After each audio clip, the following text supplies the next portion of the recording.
Hello, my name is Hank Hankins. I serve in the Culture Impact Ministry of Greenville Springs Baptist Church in Louisiana.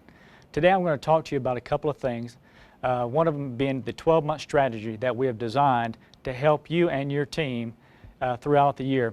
The second thing will be basically the manual, which I will reinforce the importance that you read this and look at this as a good initial and first guide.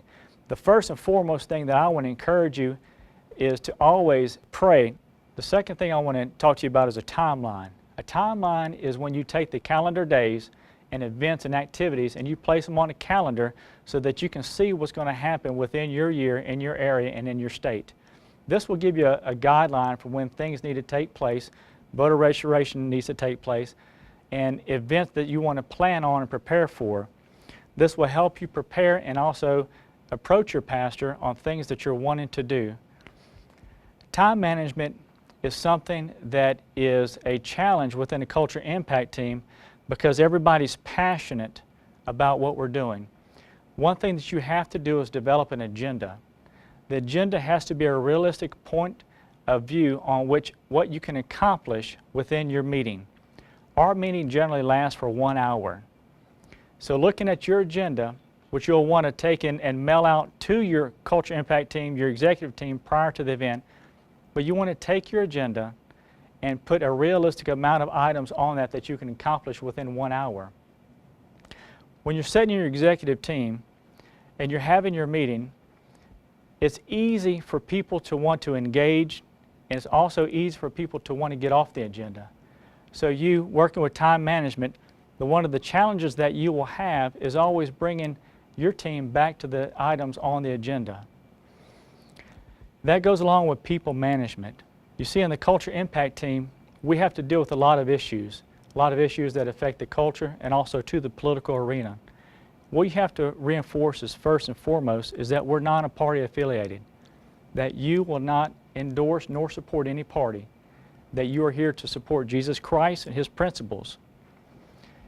And if you do this, then you will earn the trust of not only your pastor, but you'll earn the trust of your church.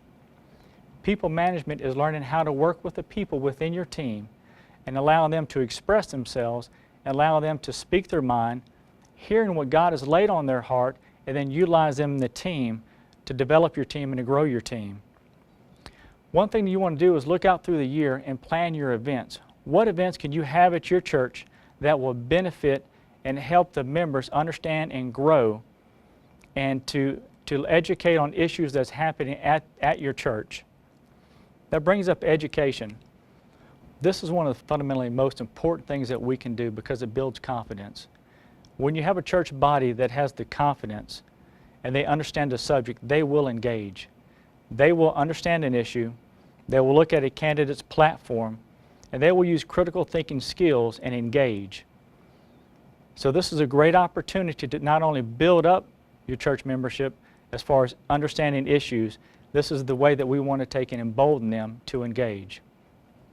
What we've done with a 12-month strategy is, what will you do next month? What will you do in the following months? And that's the issue that we looked at, trying to provide a guide of something that will help you plan out your year. If you were to go by this guide and do just a couple of items each month, you will notice that your church is engaging in the culture. And before you know it, the year's end and you've actually have an active CIT. I want to encourage you, first of all, to review the Culture Impact Team Manual. This is a lot of resources, a lot of information. Take your time, try to absorb it. Second thing is you can download the Culture Impact Team, the 12-month strategy. Okay, this is an easy guide. We're going to be coming out with an Impact Ignite campaign, and that will also, too, be aimed for this year. If you want to know why I got involved in the Culture Impact Team, I knew I had to engage and I knew I had to do something. For years I'd prayed for God to show me the way, to guide me, to bring me into this cultural war that we had, to engage me into the political process. Then one time I was introduced a couple of years ago to the Culture Impact Team. And this is where I would take my stand. I knew that I was involved in the ministry that provided the answer to what people asked. What can I do? What can I do to turn the country and culture back to God? And this is why I am in the Culture Impact Team. I would like to thank you for your time. I pray God's blessings on you and your team. And thank you very much.